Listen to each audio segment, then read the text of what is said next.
We are still in Newport, Rhode Island, discovering how and where some of the early American titans of industry spent their summers. Last segment, we visited the breakers, and this time we have two more lovely residences to explore.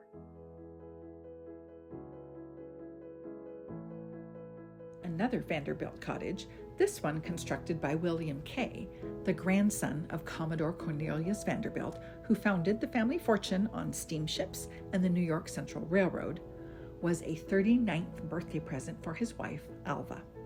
A 50-room summer abode, Marble House contains 500,000 cubic feet of marble and was erected between 1888 and 1902.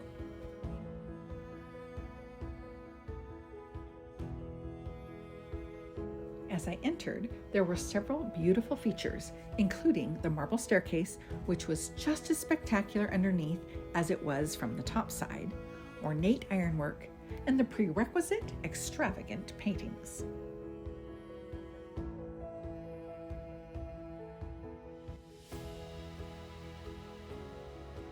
Moving into the dining room, Algerian rose-colored marble walls provided the backdrop for Alva's collection of French court portraits.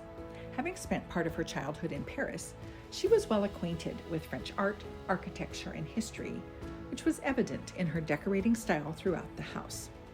Just an interesting side note, the dining chairs weigh over 75 pounds each, so there would have been no hasty exit if the food or topic of conversation didn't agree with you.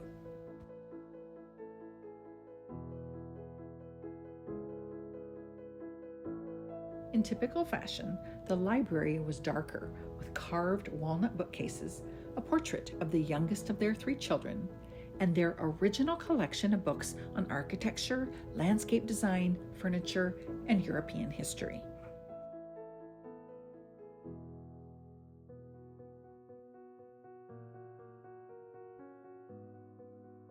Of all the over-the-top fabulousness I saw touring the 3 Newport mansions, I thought the Gothic room was the most eccentric. Housing Alva's collection of medieval and Renaissance art objects, it reflected a style that was popular in France from the 1350s through the 1600s, as seen in the fireplace, inspired by a 15th century French chateau chimney, and the stained glass windows, reminiscent of a Middle Ages era church.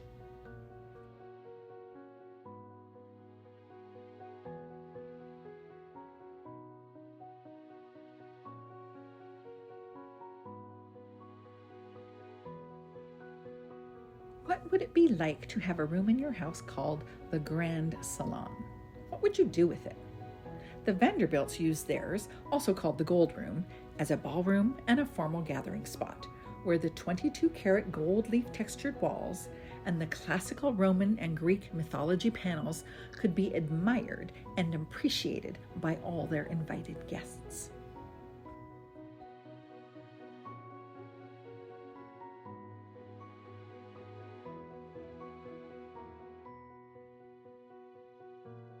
Even though each was decorated with its own style, according to the personality and taste of its occupant, one of the themes common to all the bedrooms was an abundance of haphazard seating. I wonder what kind of meetings were taking place that so many chairs were needed. And by the way, you may notice some posters for the Gilded Age TV series sporadically around the house. These are the locations where filming took place. Pay close attention to the background sets, and you may see something you recognize.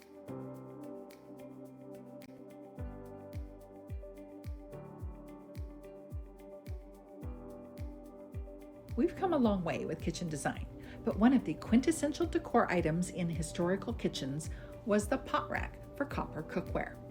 It was a functional way to add a decorative element and a reminder to make sure your pots and pans were so clean you could see your reflection.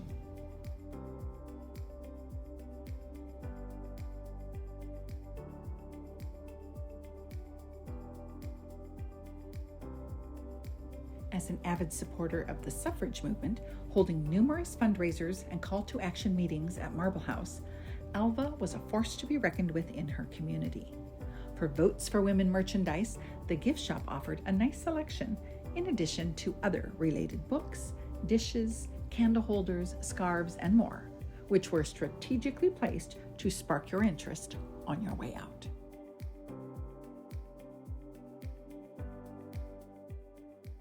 By now, you may need a little breather before we visit our final historic home, so let's head to downtown Newport for a brief walk around.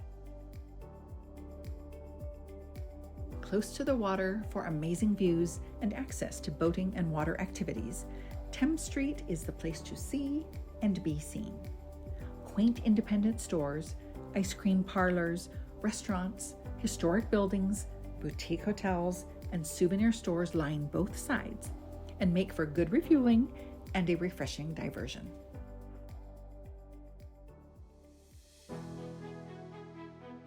Back to our historic homes tour, my final stop was the Elms, the summer domicile of Philadelphia coal magnates Mr. and Mrs. Berwind.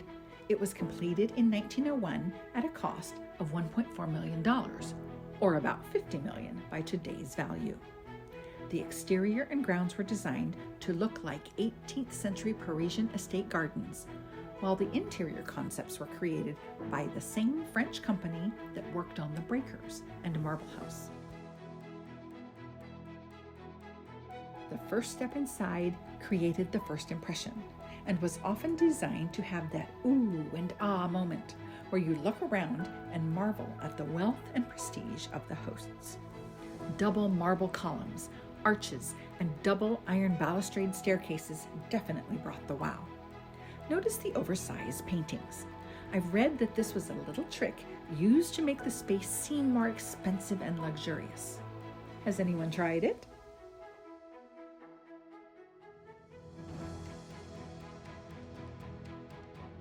Up on the landing, the ballroom beckoned. If it looks empty, there is a reason. When the final occupant of the Elms passed away in 1961, the heir couldn't keep it up, offered all the furnishings at auction, and sold the house and property to a developer. Just days before the demolition was scheduled, the Preservation Society intervened with enough funds to save it, and then opened it to the public in 1962.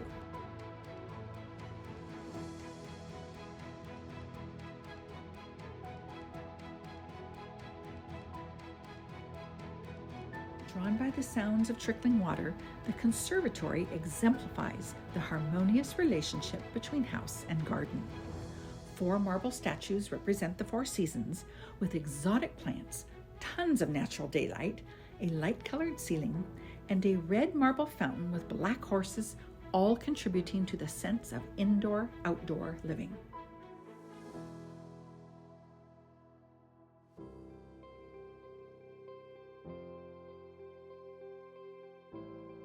One of the few remaining original 18th century paintings, the drawing room ceiling scene symbolizes dawn chasing away the darkness of night, and was not sold at auction because it was cemented in place, which unintentionally turned out to be a great strategy to make sure special furnishings stayed with the house, with the added benefit of being a rather ingenious way to deter thieves.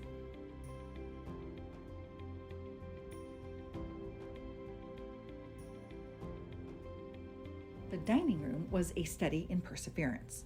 The over-door paintings and the dining table were part of the 1902 auction, and the Preservation Society worked diligently to reclaim original objects. Luck struck in 2004, 2007, and 2012, when all the pieces were located, purchased, and reinstalled, completing the room for the first time in 50 years.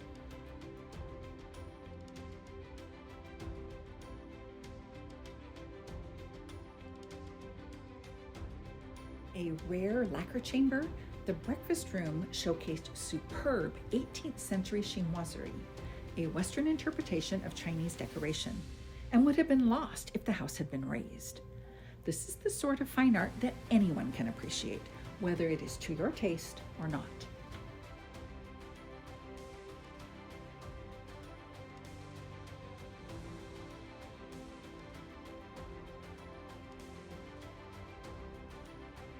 Upstairs, there were 7 bedrooms, with the adjoining dressing rooms and bathrooms, and a sitting room for casual gatherings.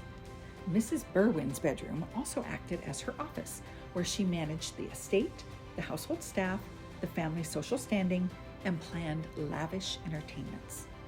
As an exemplary example of a wealthy lady's private space, it was recently used as Gladys Russell's bedroom in The Gilded Age on HBO.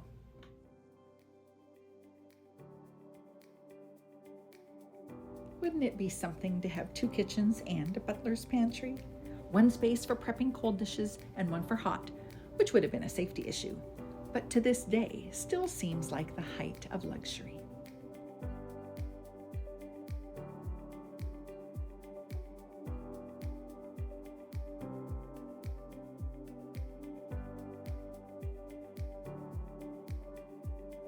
Thank you so much for visiting the Elms today. We enjoyed having you here and I hope your experience was wonderful. One of my favorite things to do on my travels, besides shopping, is visit historic houses. I love to be inspired by the stories and styles of the past, and there's always something to be learned. I hope you feel the same and enjoyed our time in America's smallest state, Rhode Island. I'm Ms. World Traveler Kerry Damiano, reminding you that it's never too late to go somewhere new and try something different.